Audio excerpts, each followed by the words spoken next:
could be good for me. Lately I was feeling like I need a purpose, but when you talk to me, give me the impression that I won't scratch your surface. Hello दोस्तों, welcome to my YouTube channel knowledge is power. तो आज का हम लोगों का जो topic है that is issue of shares for consideration other than cash. तो दोस्तों, सबसे पहले तो मैं आप लोगों को एक ब्रीफ ओवरव्यू पहले दे देता हूँ इस टॉपिक का। कभी कभी एक कंपनी जो है वो बहुत ही ज्यादा कॉस्टली 2 करोड़ 3 करोड़ या उससे भी ज्यादा वैल्यू का प्लांट एंड मशीनरी किसी दूसरे व्यक्ति से खरीदता है। तो जिस व्यक्ति से वो खरीदता है उसको इस पर्टिकुलर टॉपिक में हम लोग वेंडर कहते हैं, ठीक है, वी कॉल इट वेंडर। तो इतना ज्यादा कॉस्टली एसेट होता है कि आप एक बार में अगर उसका पेमेंट आप कैश में करने जाओगे या चेक में करने जाओगे तो आपको बहुत ज्यादा दिक्कत होगा। हो सकता है आपके पास जितने भी कैश रिजर्व है सारे खत्म हो जाए और आप एक बहुत ही बड़ा लिक्विडिटी प्रॉब्लम में आप फंस जाओ। तो इस प्रॉब्लम से फंसने का सबसे बेस्ट उपाय ये होता है कि आप कैश दो ही मत, बल्कि क्या करो, अपने खुद के कंपनी का शेयर्स बांट दो, ठीक है, इशू शेयर्स अगेंस्ट इट। तो देखिए यहाँ पे मैंने क्या लिखा है इस पर्टिकुलर टॉपिक के बारे में, तो लेट अस डिस्कस। हाँ, तो ये आप लोग देख सकते हैं यहाँ पे issue of shares for consideration. एक सेकंड, थोड़ा सा ऊपर करता हूँ कैमरा को।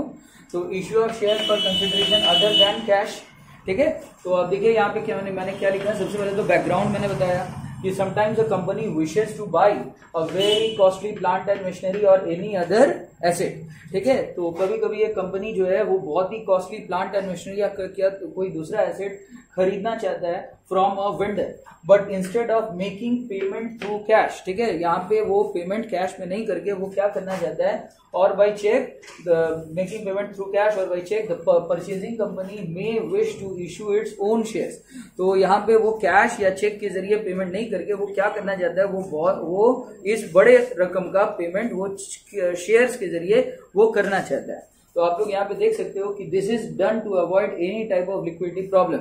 ये क्यों किया जाता है, ताकि किसी भी तरह का लिक्विडिटी प्रॉब्लम कंपनी के पास नहीं आए। लिक्विडिटी प्रॉब्लम दोस्तों उस सिचुएशन को बोला जाता है जहां पे आपके पास आपके जेब में कैश नहीं है या कोई लिक्विड एसेट्स नहीं है जिससे आप कोई इमीडिएट या इमरजेंसी पेमेंट्स आप पे कर सको। मतलब सीधी बात है कि आपके पास इमरजेंसी फंड्स का ना होना लिक्विडिटी प्रॉब्लम को दर्शाता है। तो यहाँ पे आप यहाँ पे देख सकते हो कि द शेयर्स कैन बी, ये जो शेयर्स आप इशू करना चाहते हो वो शेयर्स आप या तो पार पे इशू कर दो या फिर आप प्रीमियम पे इशू कर सकते हो। तो जब से कंपनीज एक्ट में अमेंडमेंट आया है, issue of shares at a discount बहुत ही रेयर सिचुएशन में होता है, जैसे कि shares can be issued at a discount only in case of issue of sweat equity shares in etcetera. तो वो सब सिचुएशंस को अगर हम लोग छोड़ देते हैं, ठीक है, तो यहाँ पे डिस्काउंट को जनरली हम लोग ना के बराबर मान करके चलते हैं, वो बैंड मानते हैं, ठीक है। तो आप लोग यहाँ पे आगे डिस्कशन मैंने किया है, आप देख सकते हैं यहाँ पे। तो मैंने कैमरा को नीचे किया, यहाँ पे देखिए मैंने लिखा है if the shares are issued for consideration other than cash. अगर शेयर्स को आप इशू करते हो for consideration other than cash, तो फिर then two situations might arise, तब दो सिचुएशंस यहाँ पे अराइज करता हुआ दिख रहा है। तो क्या क्या सिचुएशंस है आप यहाँ पे देख सकते हैं दोस्तों। सबसे पहला है the purchase consideration of the assets can be greater than the value of the net assets. तो दोस्तों मैं वीडियो में आगे डिस्कस करूंगा नेट एसेट्स का मतलब क्या है। मैं एक छोटा सा ओवरव्यू आप लोगों को दे देता हूं। नेट एसेट्स आप लोग इतना समझ के चलो कि net assets is equal to the value of the assets minus the value of the liabilities that have been taken over from the vendor company.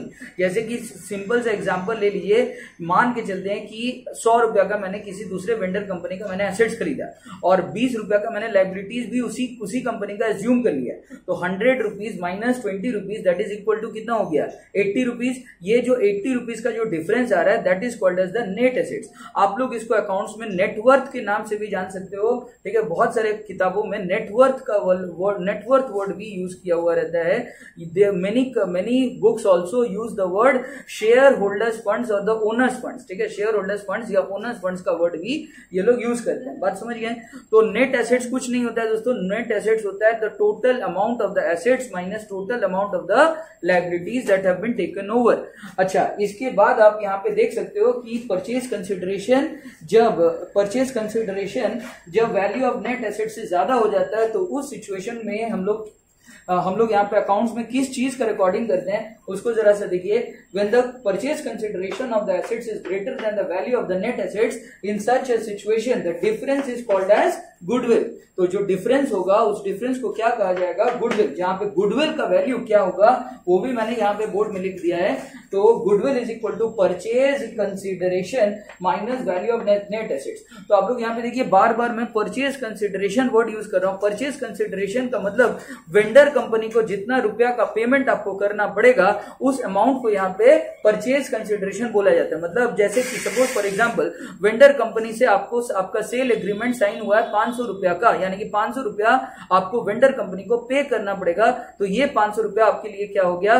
That becomes your purchase consideration. ठीक है, I hope आपको समझ में आ रहा होगा. तो purchase consideration का value अगर नेट एसेट्स के वैल्यू को क्रॉस कर जाता है तो जो डिफरेंस अराइज करता है उस डिफरेंस को हम लोग बोलते हैं गुडविल.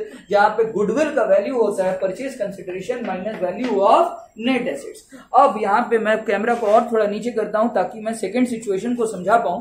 तो सेकंड सिचुएशन ये होगा when the purchase consideration of the assets is less than the value of the net assets. यानी कि परचेज कंसिडरेशन का वैल्यू जब वैल्यू ऑफ नेट एसेट्स से भी कम होगा तब क्या होगा? तो मैंने देखिए यहां पे लिखा in such case the difference is called as capital reserve. तो कैपिटल रिजर्व का जो अमाउंट होगा दोस्तों, कैपिटल रिजर्व का अमाउंट देखिए मैंने बोर्ड में यहां पे कोना में लिख दिया है. तो capital reserve is equal to value of net assets minus purchase consideration. तो आप लोग देख सकते हैं purchase value of net assets में से परचेज कंसिडरेशन को जब हम लोग माइनस कर देंगे तो then we can calculate the amount of the capital reserve. आप लोग सिंपल सा समझ करके रखिए दोस्तों. आप लोग ऐसे सोचिए कि 100 रुपए का चीज आप बाजार से खरीद रहे हो, ठीक है, और आपको ड्यू टू सम रीजन दुकानदार को 100 के बदले में 110 रुपीज का पेमेंट करना पड़ रहा है. तो आप यूं समझ के चलो कि जो एक्स्ट्रा 10 रुपीज आप पे कर रहे हो वो उस चीज का गुडविल के अगेंस्ट में आप पेमेंट कर रहे हो. उस दुकानदार का गुडविल के बदले में आप 10 रुपया एक्स्ट्रा देने के लिए तैयार हो जा रहे हो. एक तरह से आप ऐसे सोचो कि दुकानदार ने इतना ज्यादा नाम कमा लिया है, उसके लिए वो 10 रुपया आपसे एक्स्ट्रा चार्ज कर रहा है. ठीक है, तो वो 10 रुपया आपको ऐसे सोच के चलना है कि आप गुडविल के लिए उसके लिए पेमेंट यहां पे कर रहे हो. तो गुडविल क्या है? It is the extra payment that you are making. What is goodwill? यहां पे हम लोग क्या देख रहे हैं कि गुडविल क्या है? It is the extra payment that we are making for buying anything. कोई भी चीज के लिए उसका जितना एक्चुअल वर्थ है उससे ज्यादा अगर हम लोग पेमेंट कर रहे हैं तो 100 का चीज सामान के बदले में अगर 110 का पेमेंट कर रहे हैं तो वो 10 रुपया जो एक्स्ट्रा दे रहे हैं दैट इज गुडविल. और अगर हमें फायदा हो रहा है, हमें सेविंग्स हो रहा है, तो अकाउंट्स में इस चीज को हम लोग we call it capital reserve दोस्तों. तो हम लोग इस सिचुएशन को क्या बोलते हैं? We call it capital reserve. हमें अगर फायदा होगा, सेविंग होगा, जैसे 100 का सामान को अगर हम लोग 90 में खरीद लिए तो 10 रुपया सस्ता हुआ. तो जितना रुपया सस्ता होगा वो 10 रुपया को हम लोग इस पर्टिकुलर चैप्टर में क्या कहेंगे? It is this amount of saving, 10 rupees savings will be called as capital reserve. ये एक तरह का कैपिटल प्रॉफिट है जो हम लोग रिकॉग्नाइज कर लेंगे अपने बुक्स ऑफ अकाउंट्स में. तो आइए देखते हैं हम लोग जर्नल एंट्रीज क्या क्या करते हैं अलग अलग सिचुएशंस में. दोस्तों तो let's continue with the video.